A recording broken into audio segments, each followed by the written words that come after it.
Chers frères et sœurs dans le Christ, bien-aimés de Dieu, je vous salue la paix de Dieu. Soyez bénis. Dans la divine volonté, je viens humblement vous donner un autre de mes témoignages. C'est un témoignage personnel, mais c'est une action de grâce, une reconnaissance à Jésus, à Dieu, à la Trinité sainte.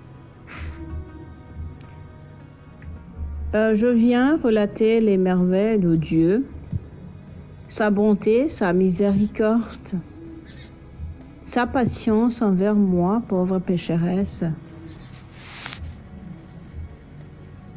Mais qu'il a aimé et qu'il aime toujours d'un amour indicible, suprême, qu'il soit loué, qu'il soit adoré, qu'il soit remercié toujours et à jamais. Amen. Alléluia. Donc aujourd'hui, ça s'est passé il y a à peu près deux ou trois jours où je l'ai senti au-dedans de moi et j'ai eu cette sensation que c'est l'Esprit de Dieu. L'Esprit de Dieu m'a poussé à venir témoigner, à venir dire merci au Seigneur pour une chose que vous allez juger un peu comme dingue.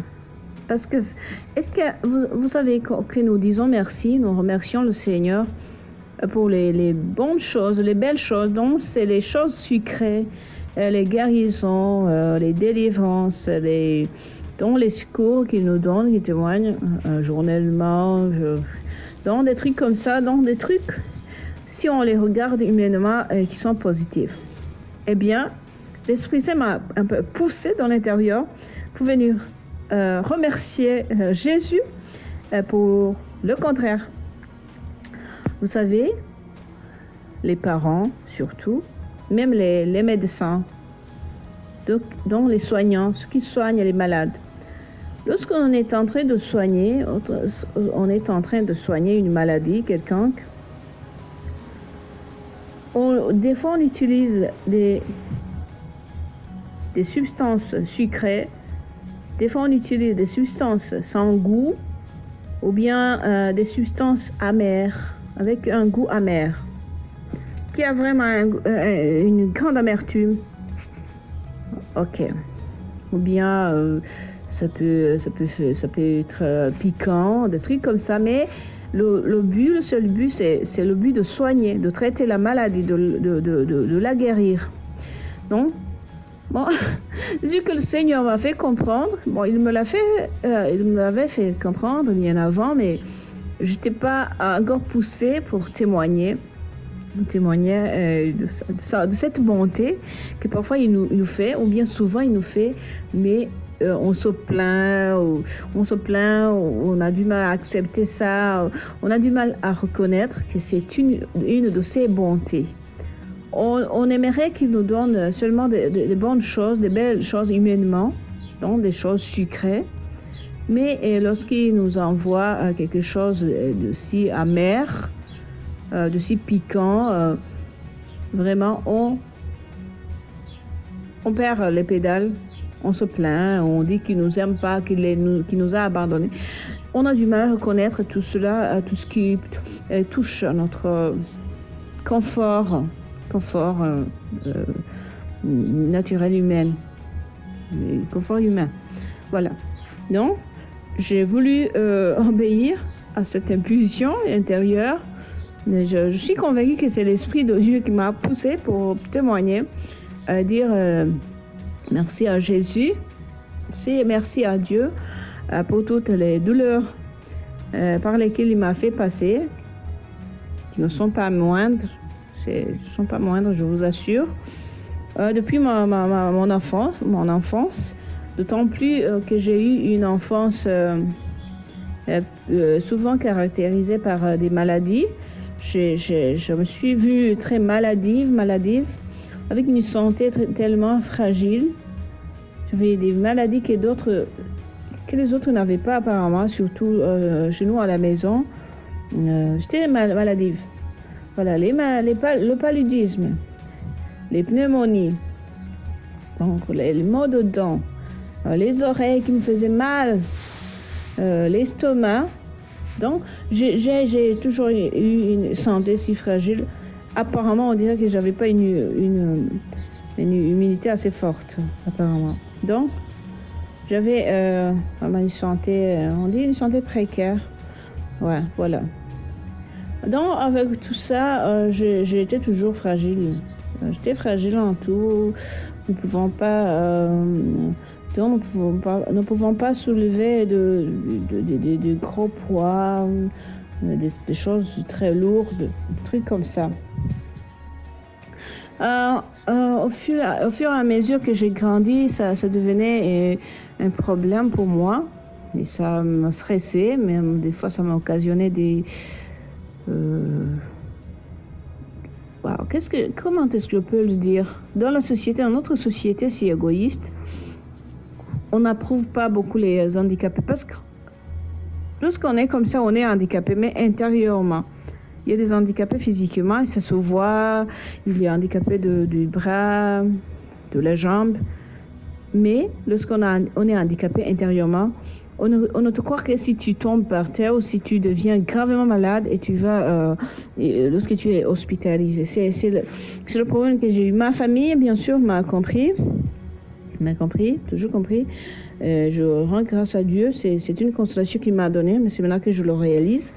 Heureusement que c'est les gens dans la société qui n'a pas pu me comprendre. Très peu de gens, même à l'école, il y avait très peu d'élèves qui comprenaient cela, parce qu'on a tendance à ne comprendre qu'est-ce qu'on a dans la société humaine.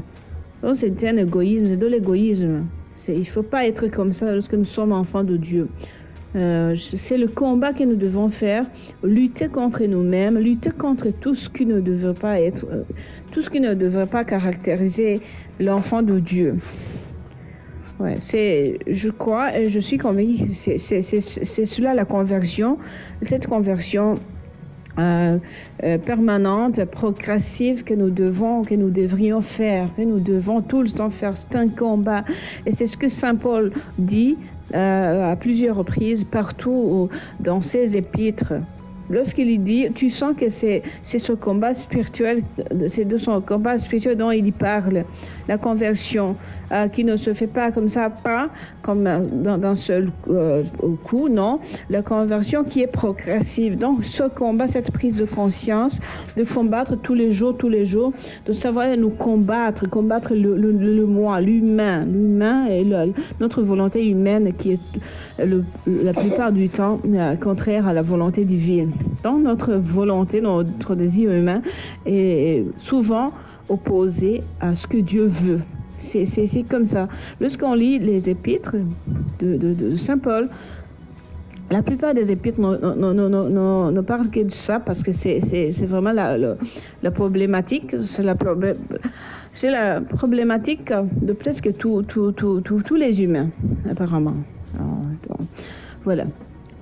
Donc, le Suisse m'a appelé pour dire merci pour cette santé si fragile, avec toutes les blessures que ça m'a occasionné physiquement, intérieurement, émotionnellement, sentimentalement. Donc, dans l'intérieur vers l'extérieur. Et lorsque je fus un peu adolescente, j'ai été confrontée au mal des luttes, des conflits des peuples. Et ça aussi, ça m'a donné des blessures si profondes, si graves. Je pourrais dire mortelles, mais non, je comprends que tout cela, Dieu s'il a permis que j'y passe, c'est parce qu'il avait un bon plan pour moi. Je sais que tout cela, il n'a pas provoqué cela, mais il a permis. À toute chose qu'il a permis que ça m'arrive, c'était mal, c'était blessant, ça faisait mal, c'était humiliant. Je reconnais, c'était sa bonté. J'ai même pas pu ni su lui dire merci. Maintenant, je le fais au nom de Jésus, dans sa divine volonté. Et je lui remercie, je lui donne tous les hommages qui lui sont dus. Merci Seigneur, merci Jésus, pour tout remède si amer, si piquant, si brûlant que tu as utilisé dans ma vie et que je n'ai pas reconnu. Maintenant, je le reconnais, je te rends grâce en union avec tous ceux qui entendent ce témoignage, tous ceux qui veulent bien s'unir à moi le plus profondément possible. Je remercie pour tout ce que j'ai dans l'esprit, tout ce dont je me rappelle et tout ce dont je ne me rappelle plus. Tout ce qui a touché mon esprit, mon âme, mon cœur, mes sentiments, mes émotions, mon corps, et toutes les parties de mon corps, de mes cellules. Je remercie le Seigneur pour toutes les humiliations si grandes et mortelles de ma vie qu'il a accepté que je subisse. Et des fois, je me demandais pourquoi est-ce que Jésus a permis cela, alors qu'au fond, il sait que je l'aime. Il sait que je cherche sa sainteté. Il sait que depuis toujours, je cherche, même si je suis pas toujours arrivée, toujours chercher l'intimité avec lui. Pourquoi il a permis ça? Donc, actuellement, je comprends que tout cela avait un seul objectif. Me rendre, c'est comme me perfectionner, me sanctifier. C'est comme un peintre qui a un pinceau qui est en train de peindre un tableau quelconque. C'est comme ça que le Seigneur agit envers nous, envers notre âme. Ouais, je le comprends maintenant. Je sens qu'il a utilisé tous les moyens qu'il jugeait bons, oui, pour peindre mon âme. Et je sais qu'il continuera aussi longtemps qu'il trouvera que mon âme n'est pas parfaite comme qu'il la veut. Et c'est bien qu'il soit loué, qu'il soit remercié. Ouais, voilà. En fait, c'était... c'est ce que je voulais vous dire. Je voulais lui remercier et vous dire, et vous appeler à vous unir à moi pour lui dire merci. Merci Seigneur, alléluia, sois béni, alléluia, alléluia, alléluia, sois béni Jésus, sois béni pour ton amour, sois béni Jésus parce que tu patientes envers nous. Nous sommes très lents, trop lents à comprendre, à voir. Sois loué Jésus. Aussi pardonne-nous par ton sang, parce que sur la croix, tu as tout fait, tu as tout réalisé. Tout a été consommé alors par ton sacrifice sur la croix. Sauve-nous, pardonne-nous Jésus, délivre-nous d'une façon plénière. Merci Jésus. Chers frères et sœurs dans le Christ, par mon témoignage, je vous invite à vous tous, chacun à son tour, de se regarder et d'entrer intérieurement dans votre cœur, dans votre vie, pour essayer de comprendre et de voir, de discerner cette main de Dieu, cette main de peintre qui a utilisé tout ce qui lui semblait bon et nécessaire pour peindre votre âme, comme il le fait chez moi. C'est une école, en fait, mais c'est un engagement. Et lorsqu'on est engagé, il ne nous laisse pas seuls. Il donne sa grâce, sa force, son esprit. Alors qu'il soit loué. Je termine en vous remerciant, en vous souhaitant toutes les bénédictions du Seigneur. Soyez bénis. Amen. Je vous aime.